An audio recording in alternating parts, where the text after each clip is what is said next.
I'm in Corby, which is a small town just outside Northampton in England, of course. I'm down here because my kids are at a skate park. You just go on the side of these buildings. See, if you listen very carefully, you might hear some music. Maybe you can, maybe you can't. There's a skateboard competition on in there today, which was pissing my kids off, I imagine, because they ride BMX bikes, so it'll cramp their style. Anyway, I'm thinking about the Sublime again. Sublime. So I'm making a few videos about the idea of the sublime and how it relates to ideas like sacred, how it relates to feelings, how feelings relate to psychology, how psychology relates to action and rationality. And that's the kind of general area I'm kicking around here.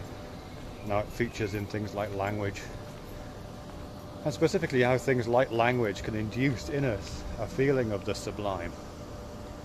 I suppose that's probably a fair way to think about it.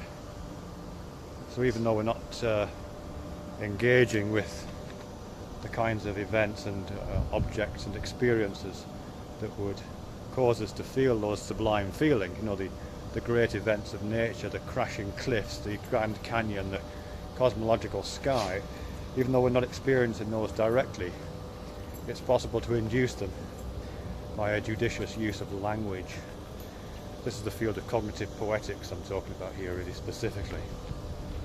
But I'm thinking about the word sublime, and I'm just trying to flesh out for myself and make it more of a rich idea for myself by looking at its etymology. I know etymology, the origins of the word, aren't really a definition. You know, you can't look to the origins of a word to explain what a word means. But I just think it can be quite useful sometimes, as I say, to enrich my experience of it.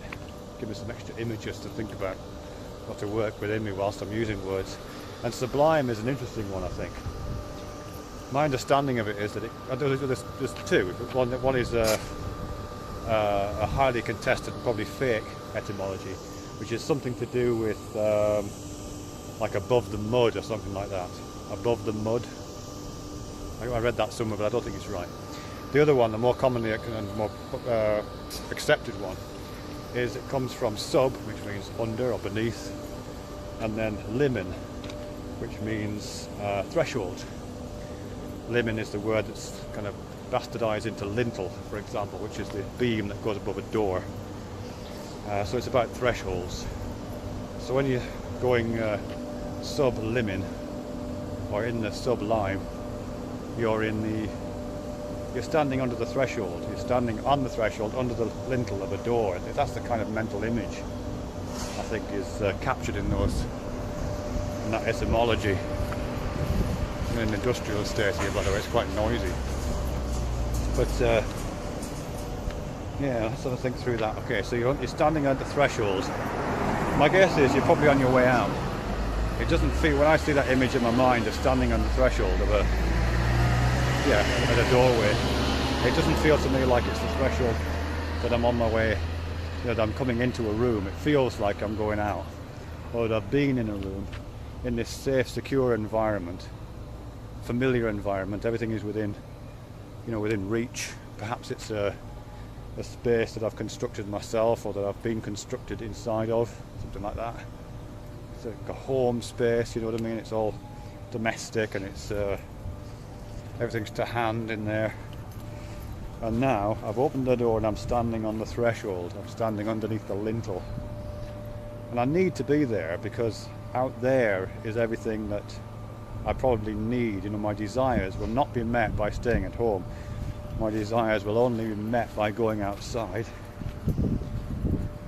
into the big wide world. You know, it's big and it's wide and it's slightly intimidating.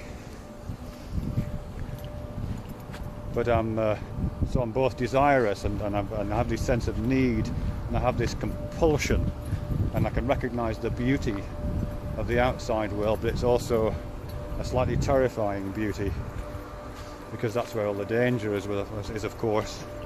And those are all the places that my mum and dad warned me about, and all the dangers and the people that my mum and dad told me to avoid are all out there in the big wide world, you know. And there's no roof on the world, you know. You stand there and you look up and there's just a sky above you.